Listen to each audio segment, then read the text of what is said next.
Assalamualaikum warahmatullahi wabarakatuh. Kami dari kelompok 5 Manajemen Organisasi akan membacakan pemaparan materi tentang Performance Evaluation. Saya Muhammad Yasir Azhar sebagai pemateri pertama.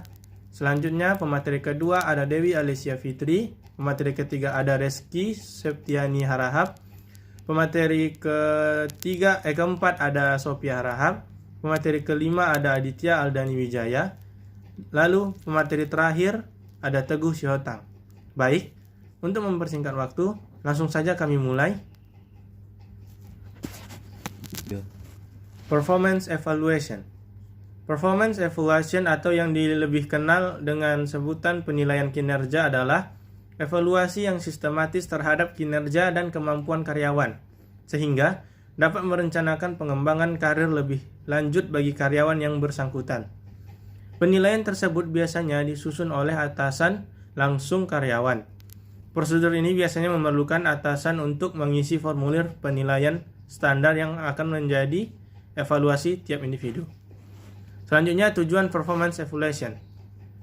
Tujuan dilakukannya Performance Evaluation sebenarnya sudah sangat jelas, guna melakukan evaluasi pada tiap karyawan.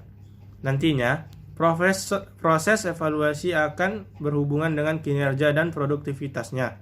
Di masa yang akan datang, bila karyawan memiliki nilai yang kurang, ia bisa tahu bagaimana ia harus membuat perbaikan pada kinerjanya. Selain itu, perusahaan juga bisa menggunakan penilaian kinerja atau performance evaluation ini sebagai dasar dari kenaikan gaji, promosi, bonus, ataupun bisa juga sebagai dasar untuk penurunan jabatan dan perumusan hubungan kerja.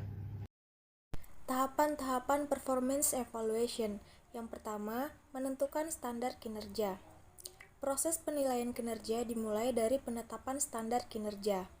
Manajer harus menentukan prestasi, keterampilan, ataupun output apa yang akan dievaluasi. Standar-standar kinerja ini harus dimasukkan ke dalam analisis jabatan atau job analysis dan deskripsi jabatan atau job description. Standar kinerja juga harus jelas dan objektif agar mudah dipahami dan dapat diukur. Standar tidak boleh diungkapkan secara samar-samar seperti pekerjaan yang baik atau kualitas kerja yang baik, karena standar yang samar-samar ini tidak dapat menegaskan standar kinerja dengan jelas. 2. Mengkomunikasikan standar kinerja yang diharapkan ke karyawan. Setelah standar kinerja ditetapkan, perlu dikomunikasikan kepada masing-masing karyawan sehingga karyawan-karyawan tersebut mengetahui apa yang perusahaan harapkan dari mereka. Tidak adanya komunikasi akan mempersulit penilaian kinerja. Komunikasi harus bersifat dua arah, artinya manajemen harus mendapatkan feedback dari karyawannya mengenai standar kinerja yang ditetapkan untuknya. Ketiga, mengukur kinerja yang nyata. Tahap penilaian kinerja yang ketiga adalah mengukur kinerja nyata atau aktual kinerja berdasarkan informasi-informasi yang tersedia dari berbagai sumber seperti pengamatan, laporan statistik, laporan lisan maupun laporan tertulis. Perlu diingatkan bahwa pengukuran pada kinerja harus objektif, berdasarkan fakta dan temuan. Tidak boleh memasukkan perasaan ke dalam pengukuran kinerja ini. 4. Bandingkan kinerja nyata dengan standar yang ditentukan. Pada tahap ini, kinerja nyata atau kinerja aktual dibandingkan dengan standar yang ditentukan sebelumnya.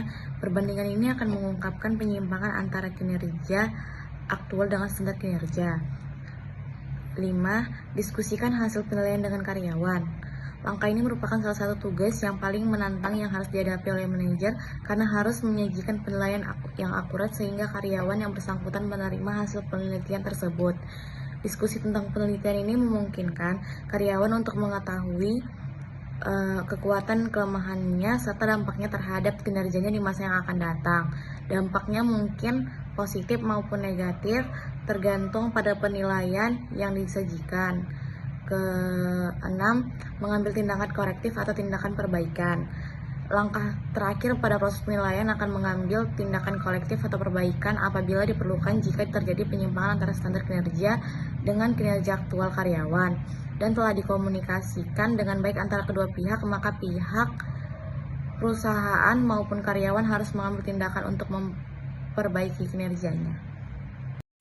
Mengembangkan sistem yang efektif. Dengan adanya performance evaluation ini, sebuah perusahaan bisa mencapai targetnya dengan lebih terarah. Agar performance evaluation bisa dijadikan sebagai rujukan, maka pelaksanaannya pun harus menjaga objektivitasnya. Sebab performance evaluation pada dasarnya merupakan suatu kegiatan untuk mematakan potensi sumber daya manusia yang ada dalam suatu perusahaan, sehingga pelaksanaannya harus mencerminkan kondisi real yang terjadi di lapangan. Bila tidak demikian, akibatnya bisa fatal. Hasil dari performance evaluation tidak bisa dijadikan rujukan, bahkan tidak mampu memberikan kontribusi apa-apa bagi kemajuan sebuah perusahaan, bahkan cenderung merugikan sejumlah pihak yang ada di dalamnya, entah itu perusahaan, atasan, ataupun karyawan. Agar performance evaluation bisa memberikan umpan balik yang akurat dan relevan, ada poin-poin penting penilaian yang terdapat di dalam performance evaluation. Antara lain meliputi kompetensi karyawan. Jenis kompetensi yang hendak dinilai bisa jadi berbeda pada masing-masing perusahaan. Jelasnya, pasti harus sejalan dengan visi misi yang dimiliki oleh perusahaan yang bersangkutan. Secara umum, kompetensi karyawan mencakup teamwork, kemampuan berkomunikasi, memecah permasalahan, perencanaan, dan perorganisasian. Setelah jenis kompetensi telah didefinisikan, langkah selanjutnya adalah memberikan skala penilaian. Misalnya skala 1 untuk kategori buruk, 2 sedang, dan seterusnya. Pemberian skala ini hendaknya juga dilengkapi dengan deskripsi keadaan real di lapangan sehingga bisa membantu menjelaskan kondisi yang sebenarnya terjadi. Performance, kinerja. Kinerja karyawan selanjutnya juga dipetakan dan ditindaklanjuti dengan Key Performance Indicators. Adapun metode yang sering digunakan dalam performance evaluation antara lain 1. Metode rating, yakni dengan menggunakan skala baik discrete maupun continue. 2. Metode critical incident, berisi tentang catatan kejadian yang dilakukan oleh karyawan beserta tanggal kejadiannya, baik itu mencakup hal-hal yang positif maupun negatif. 3. Metode ranking, karyawan akan di-ranking berdasarkan performanya, dari yang terburuk hingga yang terbaik. 4. Metode perbandingan, setiap karyawan dibandingkan dengan masing-masing karyawan lainnya. Dengan adanya performance evaluation, maka perusahaan bisa melihat performa masing-masing karyawannya serta sejauh mana variasi yang terdapat di dalamnya. Sejumlah keuntungan yang bisa didapatkan dari penerapan performance evaluation antara lain sebagai berikut. 1. Mendorong setiap karyawan bisa berprestasi lebih baik. 2. Perusahaan mengetahui potensi yang dimiliki masing-masing karyawan. 3. Adanya penghargaan terhadap karyawan yang memiliki prestasi bagus. 4. Memberikan kesempatan untuk melakukan verifikasi terhadap data yang digunakan dalam performance apresial. Namun demikian, performance evaluation juga bisa memberikan sejumlah kerugian antara lain meliputi menimbulkan beban moral bagi karyawan yang performanya buruk. Bahkan, mereka bisa patah semangat dan akibatnya memutuskan mengundurkan diri. 2. Bisa memicu terjadinya protes bila dinilai prosedur penilaian tidak berjalan secara objektif.